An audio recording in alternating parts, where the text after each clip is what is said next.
Good morning. Good morning out on the West Coast, where people are sweating it up. Good afternoon, good evening, depending on where you are on this fast-forward planet. Still wrapped in a pandemic. It doesn't feel that way for most of us in the United States now, but I keep reminding myself every day that literally only 10% of the world, 10%, 1 in 10 people on the planet is fully vaccinated. It's an astounding figure, but it's something that's really important to keep in mind. The pandemic extreme storm is not over. But we're talking today about another kind of extreme storm, a heat storm. These heat domes, these high pressure systems that settle in and sit for the long haul over places that haven't historically, or at least in recent centuries, had this kind of impact from heat. I'm sad to say that, back in the 80s, when I was writing about climate change for the first time, this was in the mix. Here's 1988, Endless Summer, the story that I did for the cover story on Discover magazine, right here, which was equally blazy. Complicated. We had cigarettes on the back cover back in the day. But the story was that there was Jim Hansen and Roger Revelle, who's long gone now, was talking about 100-degree days, and the heat, as you push a system toward hotter, the extreme tail gets bigger. And so here we are, Jeff Berardelli, who might pop in briefly, CBS meteorologist, just got a master's degree at Columbia in climate science and sustainability. He's just been broadcasting these past 24 hours about what's going on. One of our great guests today, Elisaveta Petkova, who's an environmental epidemiologist who has already done a paper that we'll talk about in a few minutes, tracking, for example, what New York could be like in terms of health impacts from heat later in the century without adequate preparation. But here we are, and I just want to get to the panel right away because we have a lot to talk about, and it's a wonderful group of people.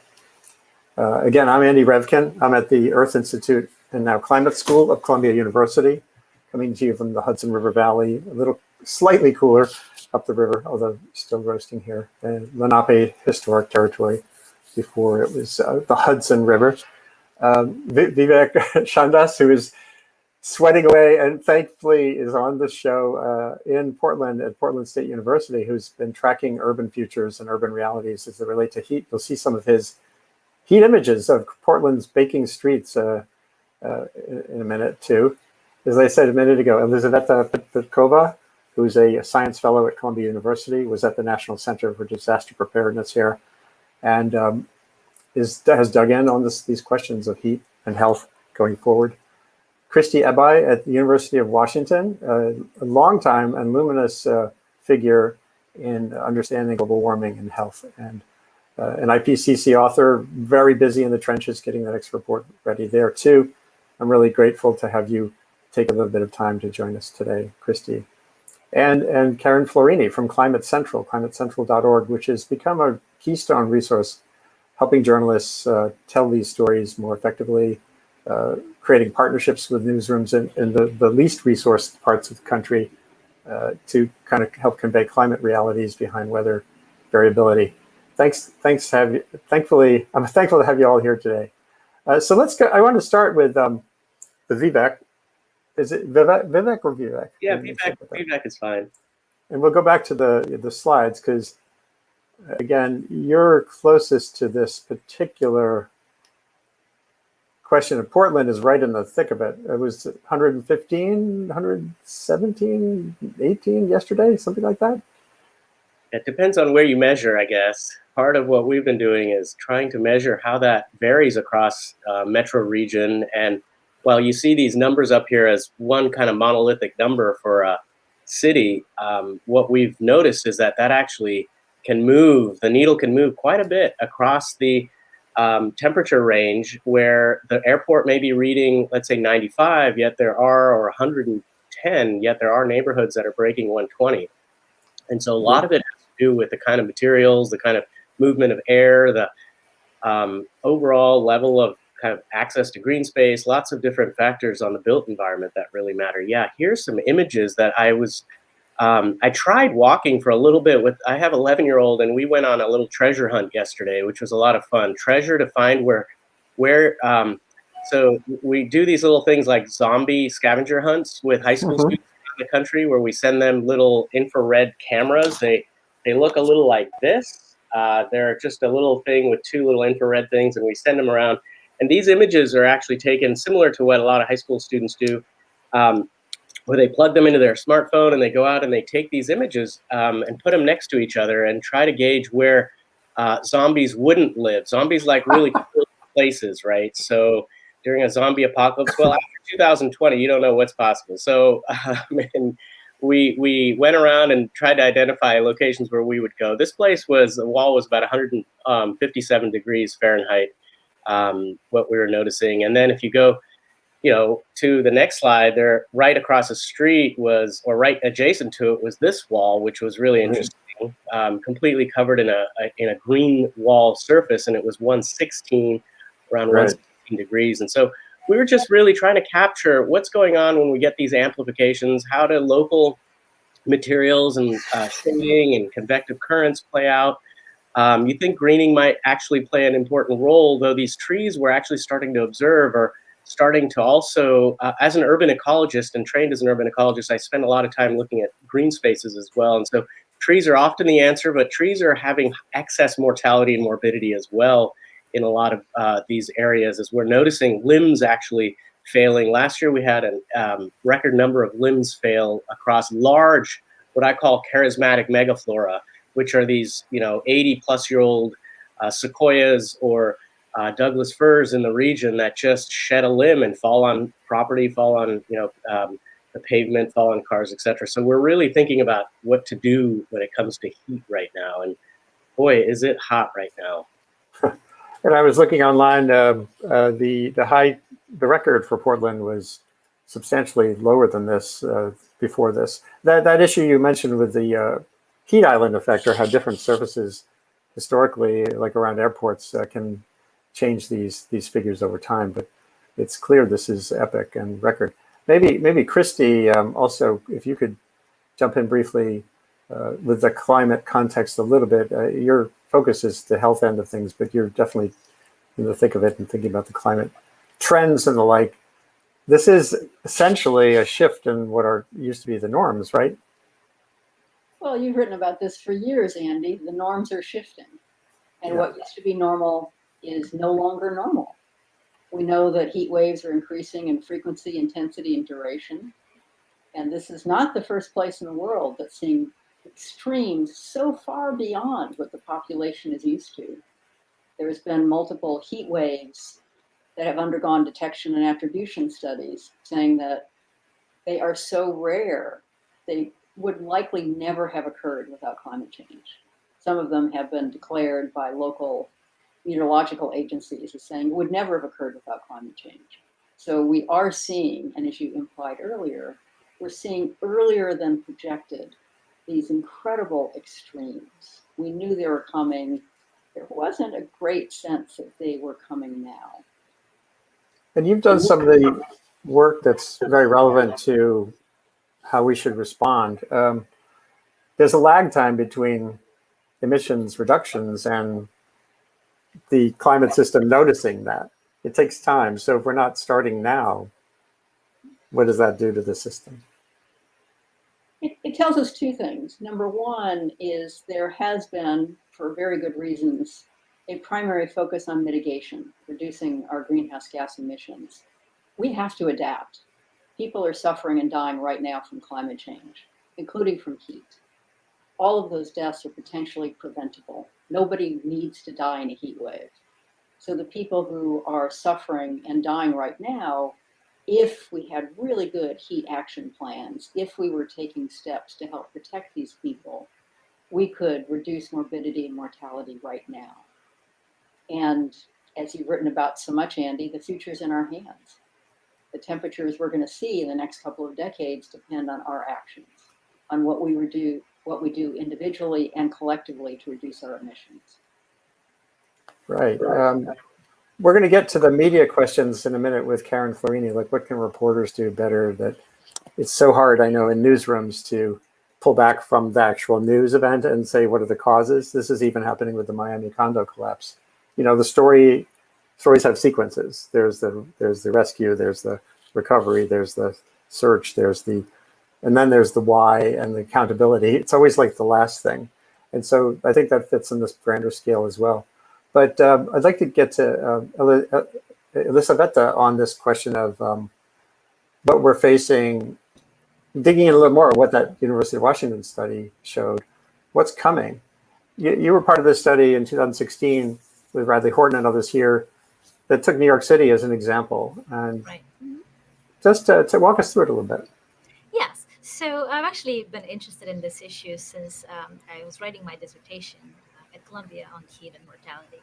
And in this specific study, this was a very interesting collaboration between experts, not only in environmental epidemiology and biostatistics, but also climate science, demography, and so on, where we developed various models on adaptation, how the New York City, in this case, will look like in various different scenarios.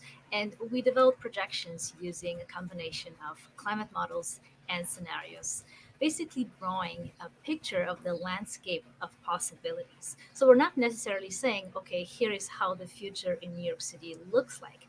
We're deriving a number of different scenarios that are driven by the factors we explored in the city, basically concluding that, as Kristie Ebi mentioned, the future is really in our hands, because a lot of what is going to happen will depend on the greenhouse gas emission pathway we stay on as a society, and on the adaptation measures that cities take to reduce the burden of heat-related morbidity and mortality. So in a nutshell, there is really a lot cities are already doing, and there is a lot that can be done to prevent the burden of heat-related mortality. I'd like to dig in now a little bit with Vivek, and then we'll get to the media questions. And I see someone has just logged in from Edward Darling from the UK, says he's looking forward to the Climate Central discussion. Great to have you with us. These issues, newsroom issues, are everywhere. They're not just in the United States. The norms of news are not well suited to telling these background driver stories. Visualizations have helped a lot. And here's, I want to go to a project that Vivek has been involved with, which is sort of a tale of two cities, a tale of two Portlands. We have those streets of 157 degrees. You see that some surfaces cool things down, some don't. I'll show a picture in a little bit about two choices we have for pavement that can be completely different, even here in the Hudson Valley. So this is sort of a scenario setup you have through a website, kappainsights.com. Can you just explain a little bit what we're seeing here? And we're going to get into the equity question here too, of course. Sure. So we wanted to get a sense for, is this an inevitable process of development happening in urban environments and amplification? And as the theme, I think, of today is, the future is in our hands. And we wanted to really see what the extent is if you take two extreme scenarios. One is paving, one is greening. And we ran a series of complex fluid dynamics models, energy balance models, really, to evaluate different types of neighborhoods, meaning different built environments, created a typology. We've got a couple of papers on this, and essentially looking at what is the extent to which a paving of the landscape would amplify temperature. So that's, in other words, taking all the greening out, taking all the grass, really not thinking about an asphalt future, if you will.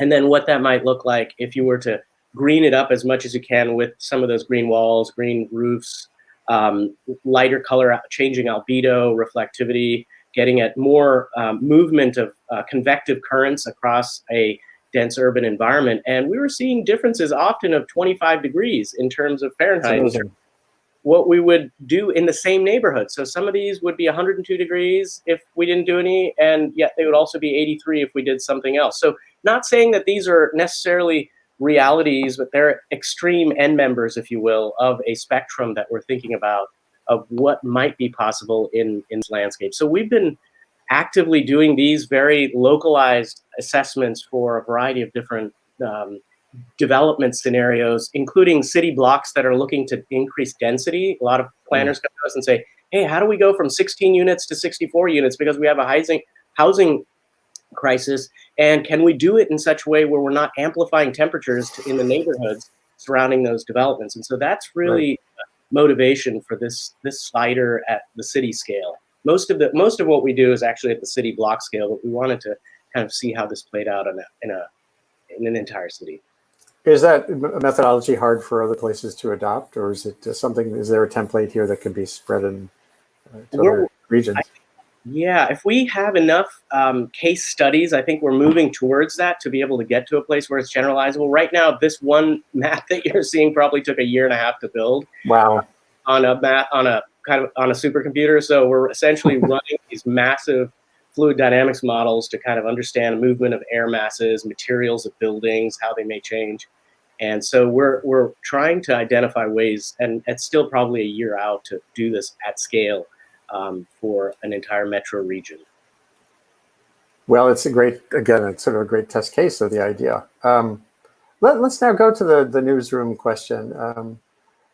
Karen Florini, if you could just sort of introduce yourself, and I can't remember how long you've been there. I think you've been there a while, and just been there for 4 years. Yep.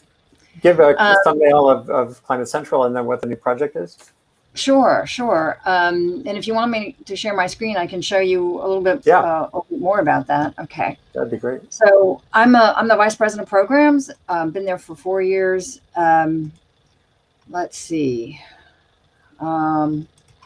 There's a couple of options for you can share an actual screen or a Chrome tab or a. Let me know what you see. Yep, there it is. Is this actually? Yep. Nope. Wait a minute. I don't think yeah. Sorry. All right. Sorry. Let me try that one more time, and then if it doesn't work, we're going to abandon that. So.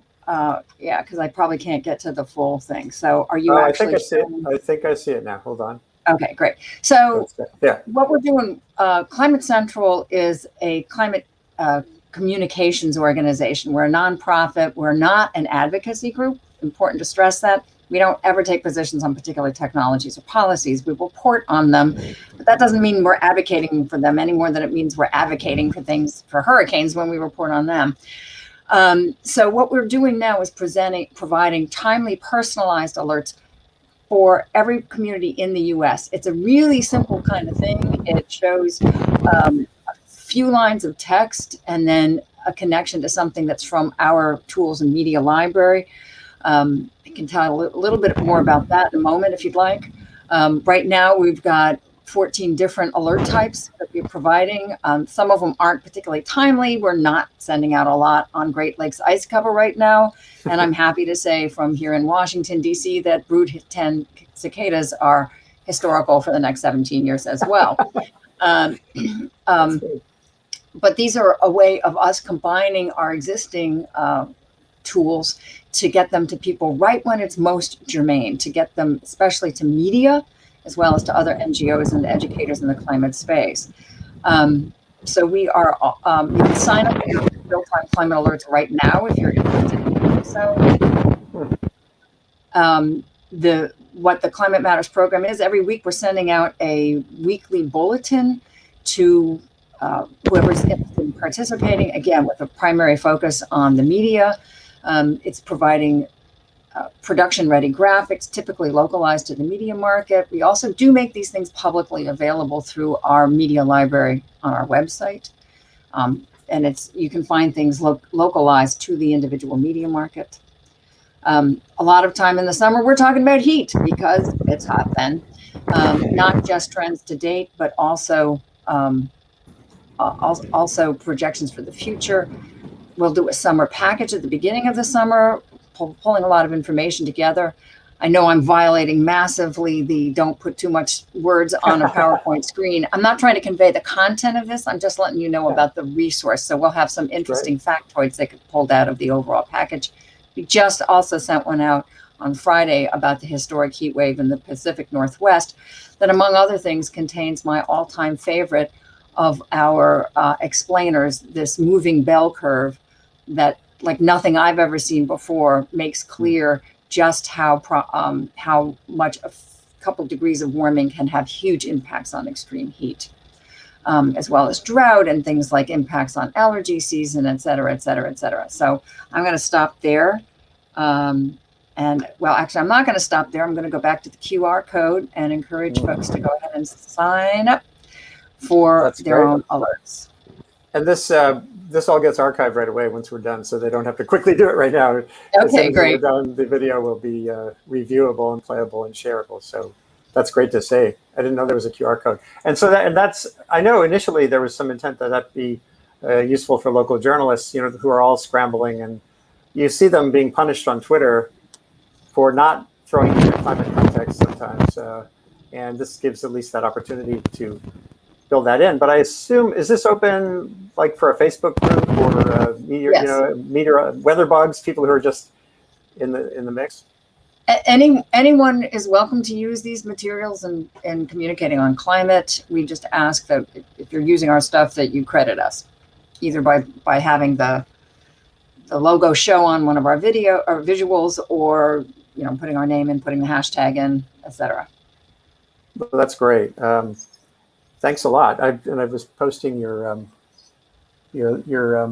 website, etc. Here's some input from the audience. Dan Delore, this is great content. Karen, thank you. Thanks to you and Climate Central. You're more than welcome. And by the way, I should also mention, it's not just impacts, it's also solutions.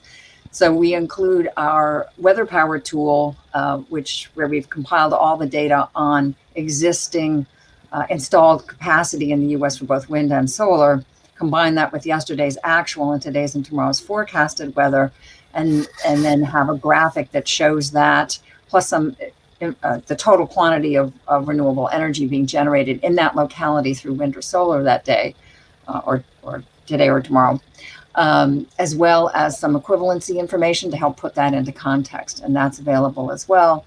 We're doing more and more to communicate, not just on the impacts, but also on the solutions. There's also a coastal flooding layer. So I want to switch back to the envisioning process here. And one thing we haven't talked about yet is we've looked at scenarios, but we haven't talked yet about I would love from each of you a sense of something you've seen in the world today that reflects the possibilities going forward. And what I'm always reminded of in talking about this is when I was in Seoul, South Korea in 2009 for a journalism briefing I was doing, I learned about the Cheonggyecheon, which is this little stream that cuts through the city of Seoul that had been completely buried under this tangle of highways. And the mayor, Lee Moon-bak, who went on to become president of South Korea, initiated a protracted plan to peel it all back. And they did. And the result was a change in the local climate. This is just one picture of many in the piece I did for the Times that showed it became a haven for people. The temperature was measurably lower. They put in bus lanes instead of cars. But it took a lot of work. It was something like 100 community meetings that had to be held because merchants were being displaced who used to sell along these crowded highways. What you've seen in the world that gives you a sense of hope or possibility? Maybe we'd start with Kristie. Thanks, Andy. There are so many great examples like that as you go around communities, so much change is underway. And it's not just communities, but you start looking at what businesses are doing. All the auto industries, major auto companies have declared no more internal combustion engines. There's a real transition taking place. And we need to see what is being done. The problem with, sounds like wind on somebody's. I hear a fan. Oh, well, it's not around me, but anyway. Okay.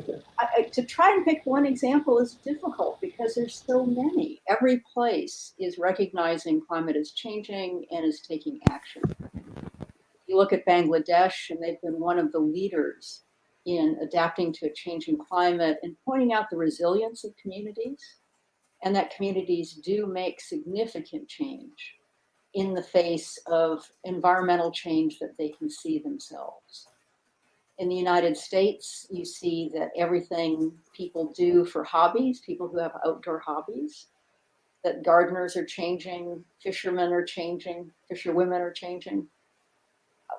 A good point to raise that there are lots of reasons for hope, there's lots of reasons for change, and there's a tremendous number of opportunities for the public to become engaged in all of that and make the changes that the public would like to see.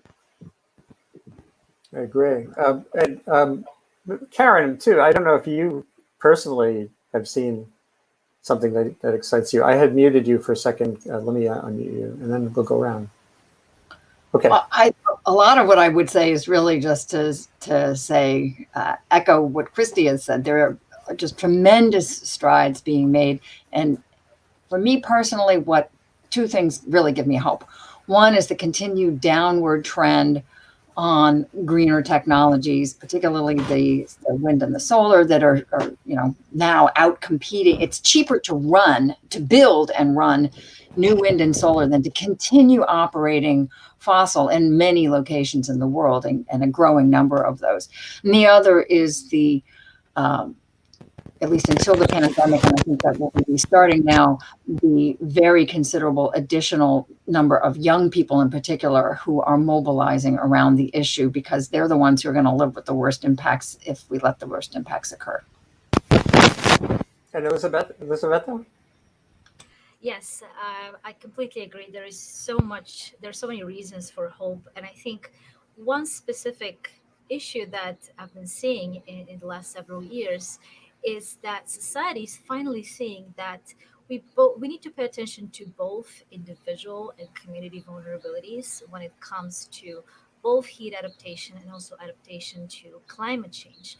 So when it comes to heat, obviously there are a lot of individual factors that make individuals vulnerable. For example, older age, various types of underlying health conditions, social isolation, and so on.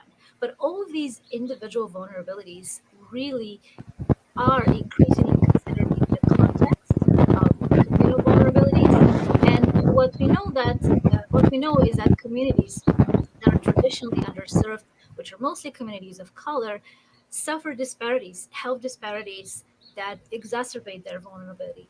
And you cannot really successfully address individual vulnerabilities without thinking about the communities as a whole. And I think Vivek has done some really interesting work that is showing how even issues such as the heat island effect are exacerbated in communities that are more susceptible. So I'm really seeing a change when it comes to our approach as a society to dealing with issues on a more broader and comprehensive and holistic scale, as we were doing before. Yeah, and Vivek, this takes me back to this amazing package the New York Times did that grew largely out of the work that you and others had done, looking at cities, looking back in a historic way at what was driving patterns of settlement and how that relates to patterns of vulnerability now.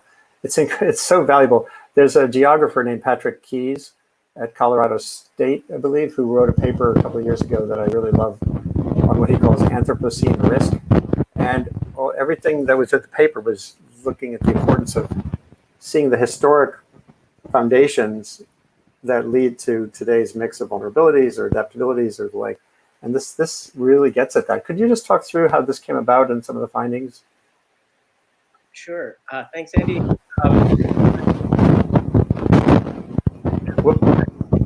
You're cutting in and out a little bit. Hold on. Let me just see. You were on. Yeah. Okay, try again. Okay.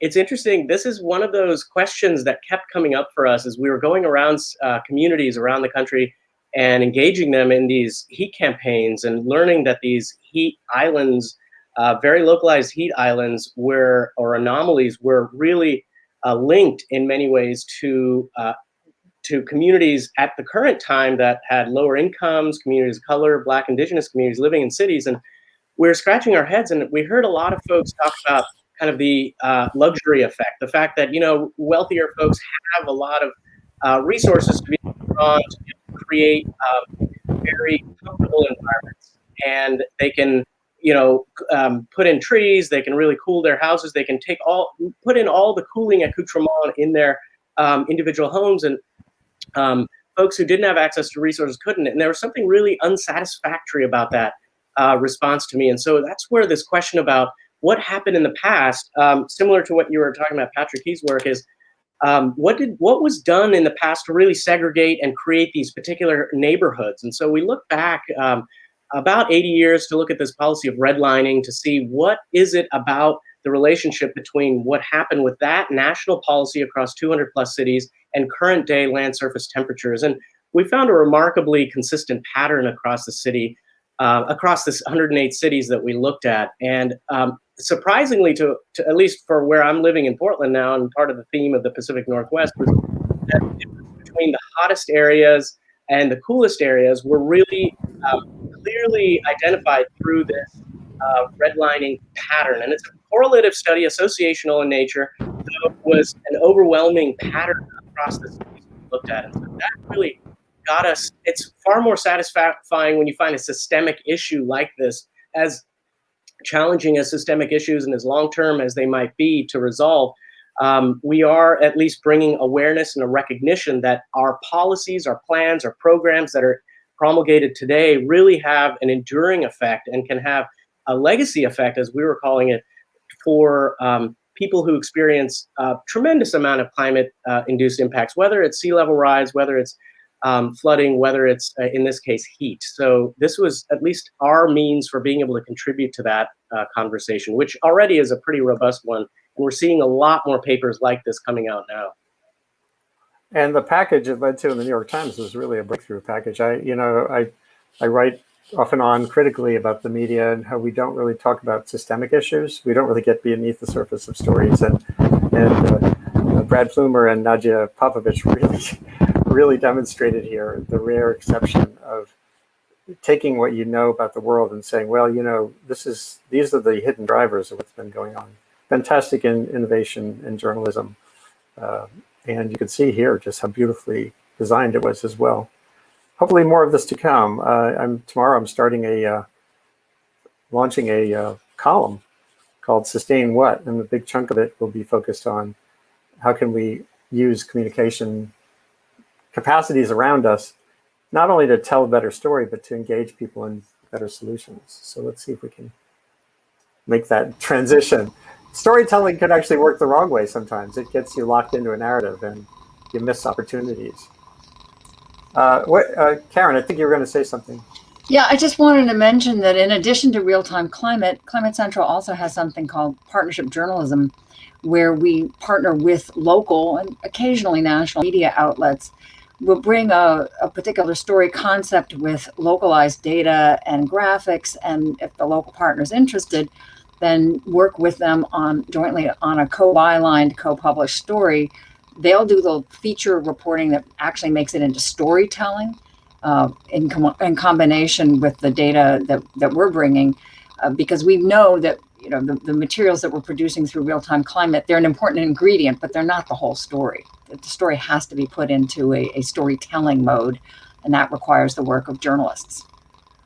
Oh yeah, I think it's a great innovation you guys have developed there too. John Upton, who I've known for a long time as a journalist, he's very creative at figuring out when research is coming out, which regions of the country can storify it. That's one of those newsroom terms. That's a real thing. How do you make this relevant to your audience?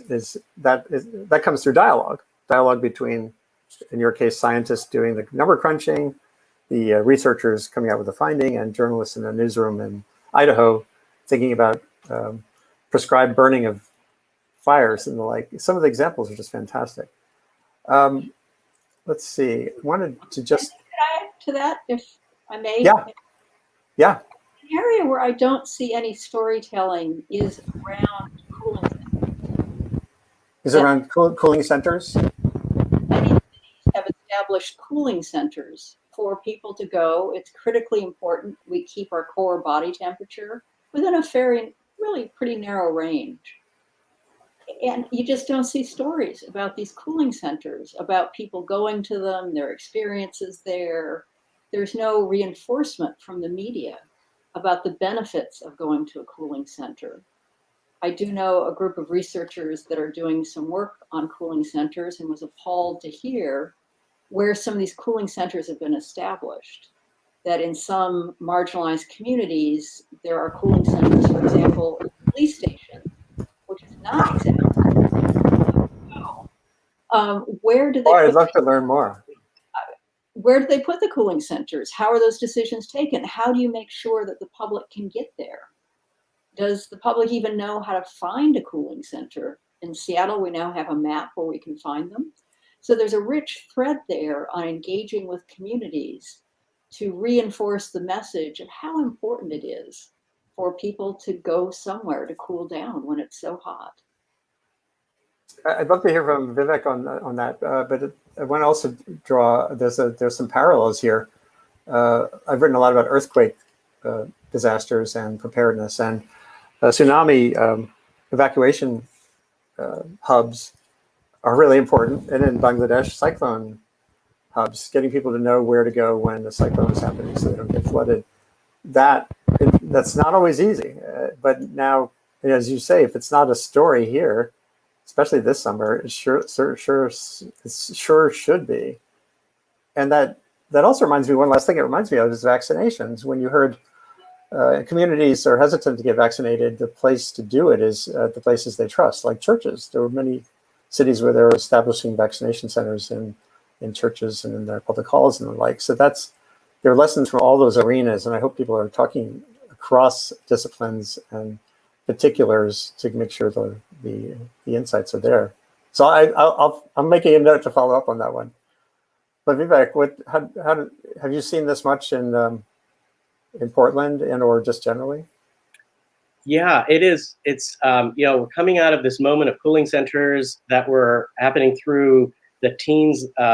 2012, I was watching these kind of expand across the city of Portland, and then 2020 hit, and then with the pandemic and with number of people who could be in enclosed space at a time, there was a real kind of recoiling of community cooling centers that I observed in many places around the world. And so now we're back at this place where we have a large number of people, at least in the US, large proportion of people in the US that are vaccinated, cooling centers are opening up, and we want to revisit the question about what do communities see as safe, not and in other words, I had a grad student go out and participate in the project.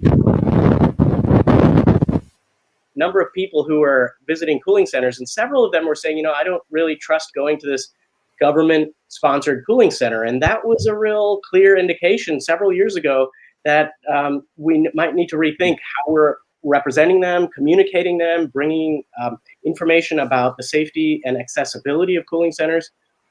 And it really brought in the whole Department of Transportation as well as what's possible for being able to access cooling centers, where are they located, who's going to be administering them. So things you were just mentioning, Andy and Kristie, these are essential kind of often overlooked characteristics of cooling centers that we think it's about just get it out there, get as many as we can. And it's really about the multiplicity of layers, the myriad layers that we're talking about when it comes to a person or a community feeling safe to access them, not only by taking public transit and often being able to stand in that blistering heat to get to it, but also then to feel like they're welcome, feel like they're supported, feel like they actually can stay for as long as they need to be able to cool that core temperature. So yeah, it is a real issue. We published a paper back in 2017 about the kind of socio-spatial dynamics of cooling centers in the city of Portland, which was really an interesting project around vulnerability. That's really, I'd love to see that paper too. Yeah, we'll have to follow up on that. And I don't know if that came up, Elisaveta, in your work looking forward too, when you look at solutions or what cities, if you're designing a city now, how much of it's about that kind of intervention that's not just like in the building where someone lives, but creating an ecosystem that's sort of like treats it like a disaster, like what it is. Right. I think another very positive trend that we're seeing is that there is an increased recognition of the fact that there is a continuity between disaster preparedness and climate adaptation. So cities need to think about climate adaptation in the long run, and at the same time balance this with disaster preparedness measure when we have an extreme climate sensitive event such as a heat wave. I think more of this is happening, and there is this recognition of how interrelated those two strategies are. And it's very important to think about especially when it comes to heat waves. One heat wave of the same duration and intensity can have very different impacts based on the already existing level of adaptation in that specific community. So what is an unprecedented heat wave, such as the one going on, let's say in Portland right now, it is important to think, well, what can be done? Are the communities ready to just be able to respond effectively? Do households have air conditioning? Are individuals aware of who is vulnerable, and what are the necessary steps that need to be taken to protect elderly individuals, young children, and so on? So thinking not only about sort of the short-term impacts, but also what to do in the long run to make cities more prepared. So I think a lot of this is already happening, and there is an increased awareness of the importance of both long-term and short-term planning. I'm just briefly showing the paper that Vivek referred to, so it'll be here for people to look up later. This is, again, it's a really resonant theme. I've been on the UN disaster risk reduction on committee writing the next draft of their global assessment report on communication, climate, and disaster risk.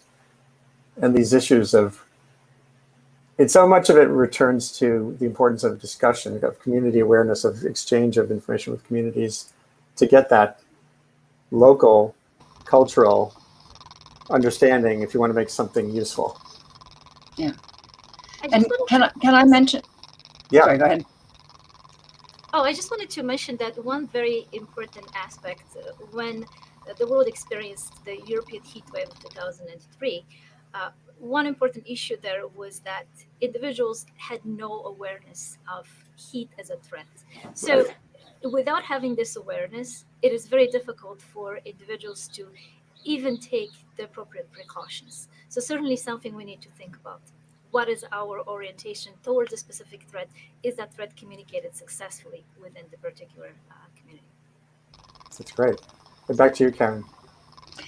I think it's also important to keep in mind you not only have to have awareness, but you have to have ability in the sense of either to get to a cooling center, or if you have air conditioning, that you feel you can afford to run it.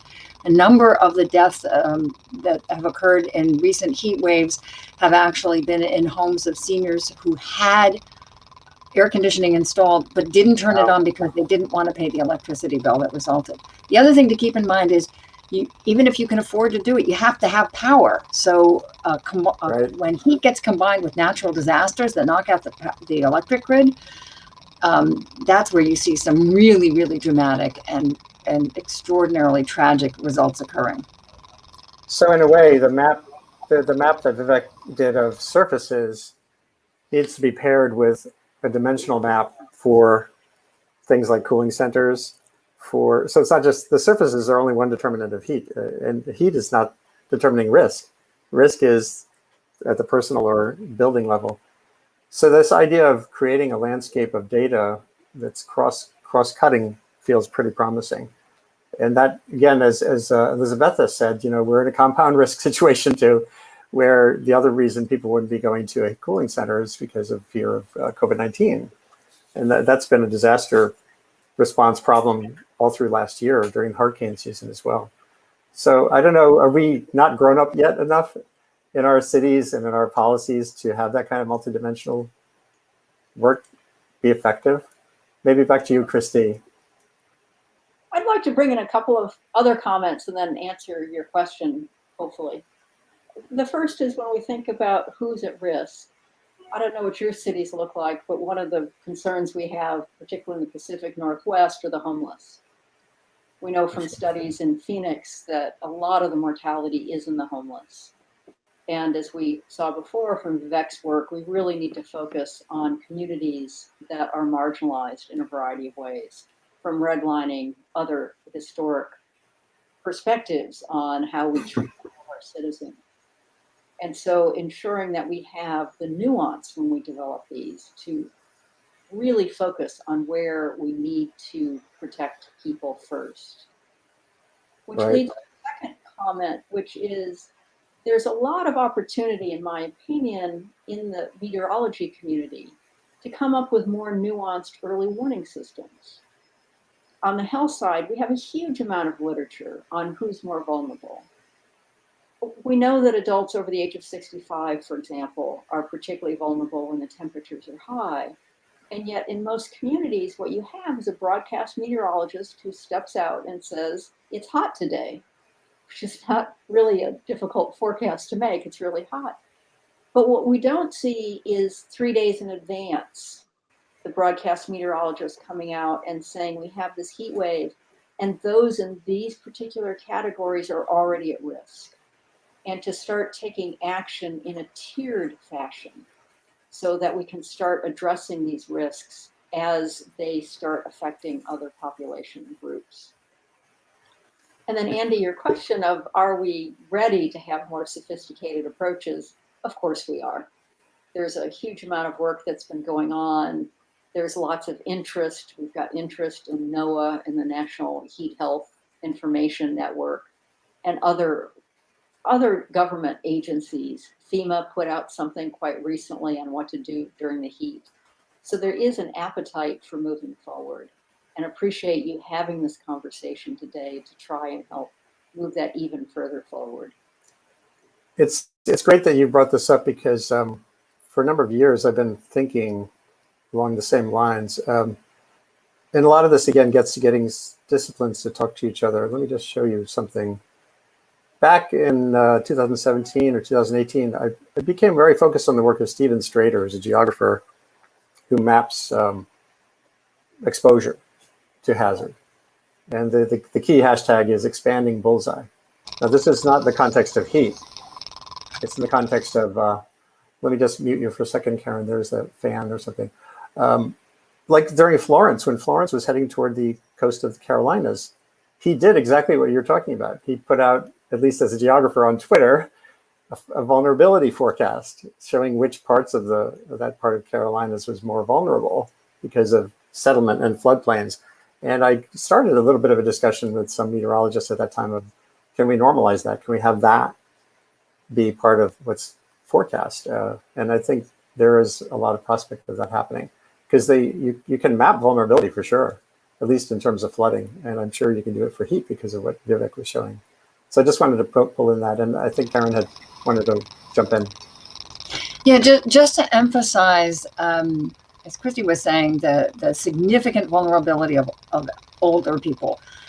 Climate Central did a report on this last year, Seniors at Risk, Heat and Climate Change. And one of the physicians that we interviewed for it pointed out that, and this is a quote, a mildly dehydrated or overheated elder can become confused or unaware of their situation, behaving listlessly and failing to react to a growing threat of dangerous overheating.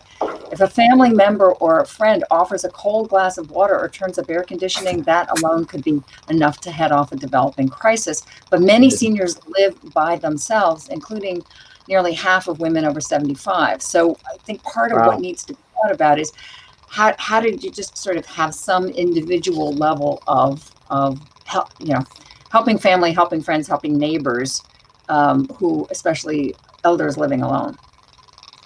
Yeah, that gets back to what Elisaveta was saying too about what we were talking earlier about social science being so crucial here. Eric Kleinenberg's work after the Great Chicago Heat Wave showed that community cohesion reduces exactly what you're talking about. If you know where the elderly person is in a high floor tenement apartment, then something can be done in advance. If you have communities that are isolated, not talking to each other, then that creates a vulnerability that's completely avoidable.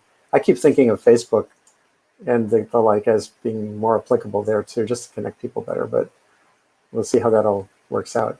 We're almost toward the end here, and maybe if we had a last brief thought from each of you, sort of a next step, including some next step we might take. I already wrote down cooling centers, but what comes to mind right now, given the array of things we talked about, something that might be done in the coming months before the summer is out to make a little incremental improvement in some community somewhere. Maybe we'll start with Vivek.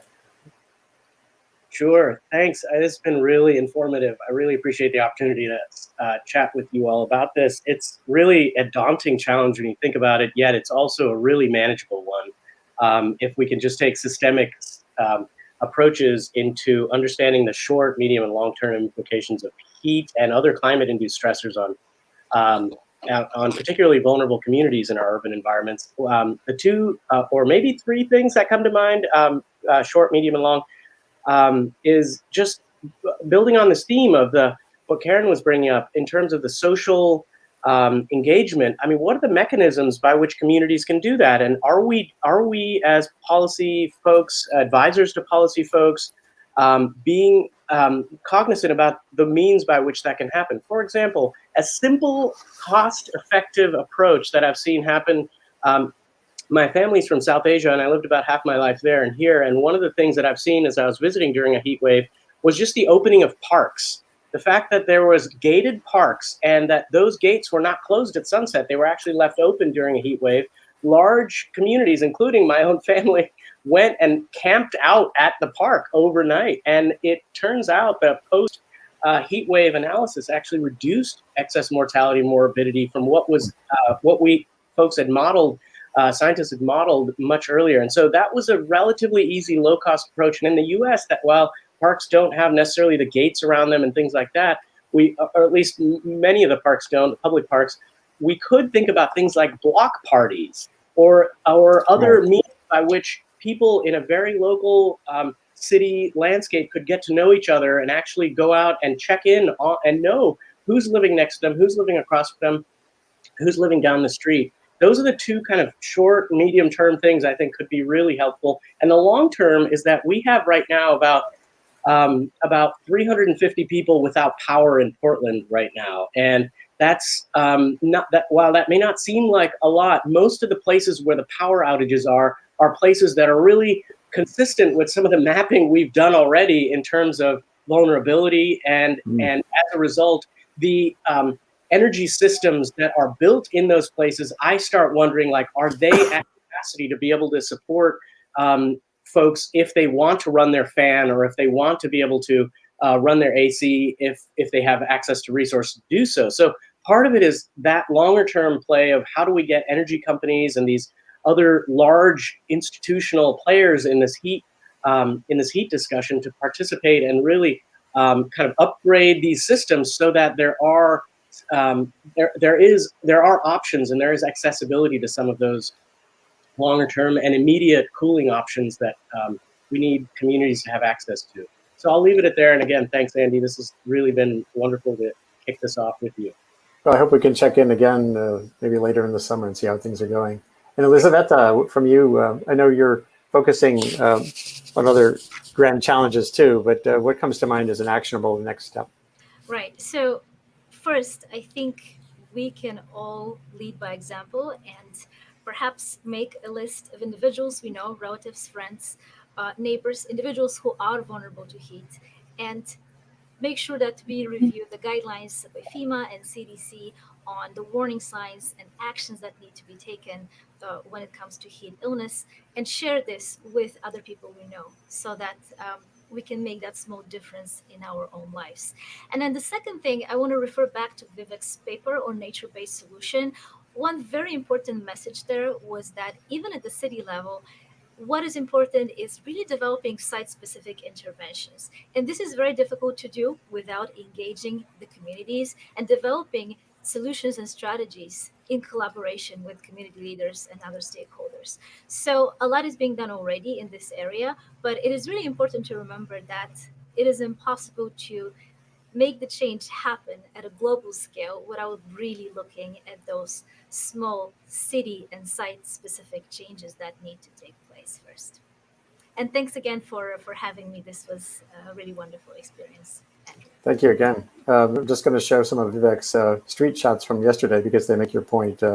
It's ultra local actually, and here we have 157 degree surface temperature on this ivy covered wall across the street. It's 116.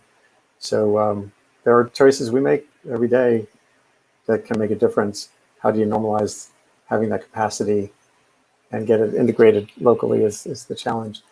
Karen, again, last thing for the press. I think there's some very actionable ideas that came up. Great. Well, I actually want to suggest that we think about the need not only to manage the unavoidable, like heat waves, super heat waves that are occurring in the Pacific Northwest right now. We also have to be thinking about how to avoid the unmanageable. We've had about 1 degree Celsius of warming of the planet since 1880. We are currently on track for more like 3 degrees. We're not going to be able to manage as a society very effectively going forward unless we reduce the quantity of heat trapping gases we're dumping into the atmosphere. I love the way you articulated that. That gets back to Kristie's paper that we featured here. Let me just so Kristie, I think the last word from you, if we can. You're muted. Just a thing. There we go. Good. It was grumpy about unmuting. Well, thank you very much. And I'd like to raise 2 points. One point that didn't come out during our discussion was a particular risk for children. That there is an appalling number of children who die every year in unattended cars. And it's parents who, with the best of intentions, drive to the store, baby's asleep, I'm going to go in and get a carton of milk. And showing the kind of pictures that Vivek shows of how quickly cars heat up, and babies can't tolerate that. Also thinking about children in playgrounds. When I grew up, playgrounds were not all plastic. And if you take a picture like Vivek shows of what playgrounds look like in the heat, it's appallingly hot. So think about protecting the children as well while we're thinking about all the actions we need to take. And another action we need to take, building on Vivek's comment about systems-based approaches here in the Pacific Northwest, we're looking at our forests. And when we have heat waves and wildfires, I live in a city where there's less than 50% of the population has access to air conditioning. And when we've got wildfires, it is really dramatic here on what happens to our air quality. And so we need to think about compounding and cascading risks. We talk about that in the climate science all the time. It's now to really start practicing that in thinking about a much more holistic disaster risk management approach to our changing climate. Well, hopefully the shows that I do here and some of the writing I'll be doing and the work you're all doing is fundamentally interdisciplinary, including the journalism work at Climate Central. That getting the fluency, connection to community is the common denominator here over and over again. So thank you all for being here today, and hopefully we can revisit these questions going on forward. Kristie Ebi, good luck with finishing the AR6 IPCC reports. They're starting to come out soon. A monumental amount of largely unthanked work. Karen Florini, thanks for the work you do, and everybody at Climate Central, connecting newsrooms with data in ways that can make a difference. Elisaveta here at Columbia, thanks for what you're doing and what you've done so far on these issues. And Vivek, Shandas, thank you so much for doing this today. I know it's really hot there, as it is in Seattle, where Kristie is. So stay safe. And everybody there, we have to keep thinking about the pandemic in the meantime. Going forward, good luck to you all and be well. Thank you very much. And